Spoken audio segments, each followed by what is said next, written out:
What would you do if an angel told you you could become God? Would you try to gain a lot of power by eliminating your competition? Or would you try to naively save everyone, even if that person may not be worth saving? That is the big question posed by the series Platinum End. I must be real with you guys, I almost dropped this show. The first 5 episodes were some of the most boring anime I have ever watched, but I'm glad I didn't drop the show because it was really picked up. Platinum End is another series by the creators of Death Note and Bakuman, and although I don't think this series is as good as those 2 series, I do still think it's a good series. This anime has a lot of really interesting stuff going on with it. The story is quite good, the world, although being mostly the real world, is also quite interesting. Platinum End really surprised me with how it picked up in episode 6. I'm not going to tell you exactly why for spoiler reasons, but if you can suffer through the first 5 episodes, then I promise you will have a real gem on your hands. Platinum End is the worst manga written by Oba and Nobata, but it is still quite good. This series has decent characters, a good story, and a really interesting premise to go alongside it. There are a lot of problems with this series that could definitely make it really hard for some people to get into the series, and I would totally understand if you can't stand some of the stuff in this series, because it is really hard for me sometimes, and I'm very open-minded, especially when it comes to anime and manga. However, if you can get through these problems, this series has a lot of good old stuff that you love from Oba and Nobata's previous works. So if you want to check this series out, then I do recommend that you give this series a go, but only if you're a big fan of Oba and Nobata, because otherwise you might just find this series boring, or even just annoying.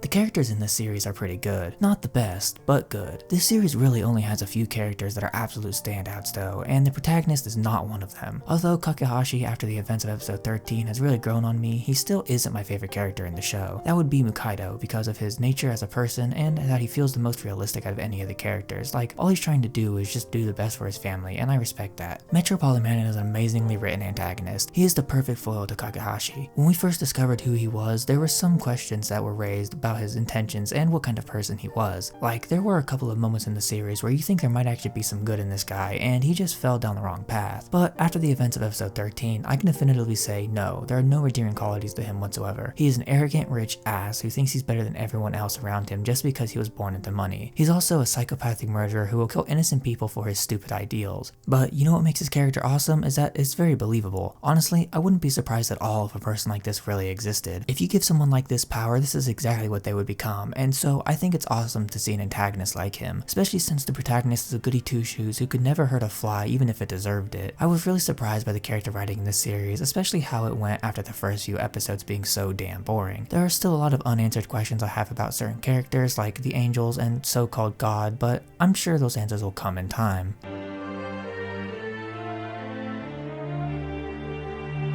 The world, despite being essentially just the real world, is super interesting with the involvement of the angels and God, plus all the crazy powers they can bestow upon the people who aren't even God yet, as well as the whole thing in the first place where this little battle royale style game to decide the next God came from. There are a lot of questions I have about the world of Platinum End. I'm sure that'll be answered in time, but we'll just have to wait and see. I would like to explore, I guess, what is essentially heaven in their world, because we haven't really seen much of it, and I would like to know if there are any more to that than what we've seen or not. The world of Platinum End is way more interesting than pretty much all of the characters, and it is the biggest reason why I'm still watching the anime, because I have so many questions that I would like answered if I can.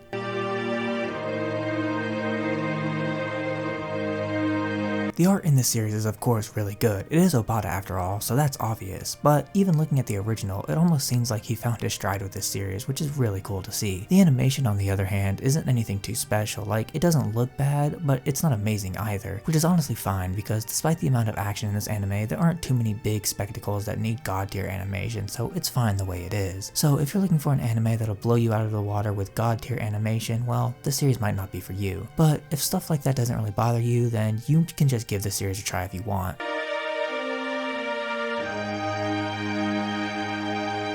I like the music in the series. It sounds really good and hits all the emotional beats it needs to. The music plays at the perfect moments to make everything hit nicely, and even with the less than perfect animation, the music can still carry some scenes and make things really emotional, which I love. The soundtrack for the series is really fun to listen to just on its own because of the sheer variety of song types. Like, we get the slow, sad, emotional music, then we have the going hard action music, and then we also have all manners in between. The OP also sounds pretty good and fits the feel of the series quite well and really gets you ready for each new episode.